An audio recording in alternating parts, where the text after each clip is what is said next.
The intent here is to show you that you can adapt dust collection to just about any piece of equipment that you own.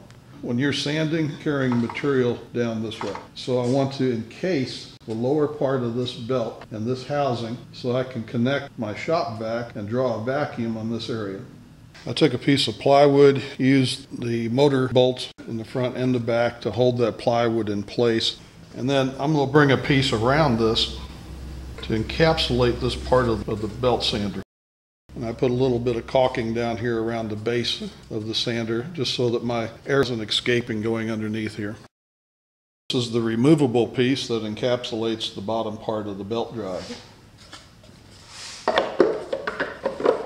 It slides on there just like that. I've got a bolt in the front and one in the back to hold it in place, and then the shop vac plugs into this hole. Plug a dust collector in here, and then all the air that I'm evacuating inside this shroud is drawing air down along this belt and around this return pulley. And this has proven to be very effective. It collects well over 95% of the dust that comes off of this sander. If I break a belt, I remove 2 screws, I pull it out, I can change the belt, put it right back on. Again, whatever you make, you want it to be easy to use. If it's not easy to use, you'll end up not using it. This side was a little more difficult. I made this box. This sits in there like so, and it's held in place by this plastic guard. Shop vac is plugged in here. It's drawing air down along this disc.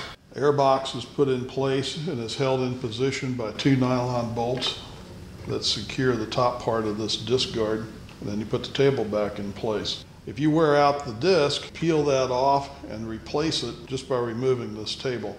You don't have to remove all of this stuff. So the shop vac hose plugs in there.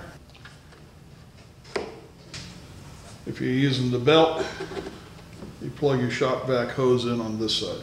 We're going to sand some balsa wood. Balsa makes a dust like talcum powder.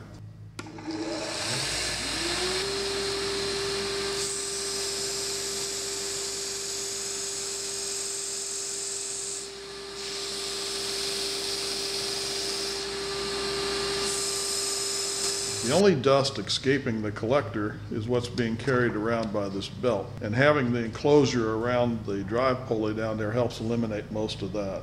The disc on this sander turns in the opposite direction of a lot of sanders.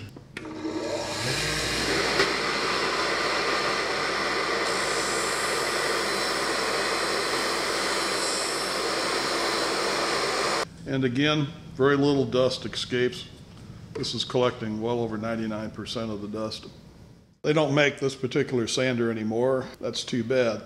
I've found this to be a very handy piece of equipment. And I think I had this for about a week before I started trying to figure out how to put dust collector on there. It makes all the difference in the world, and you're not breathing all that dust.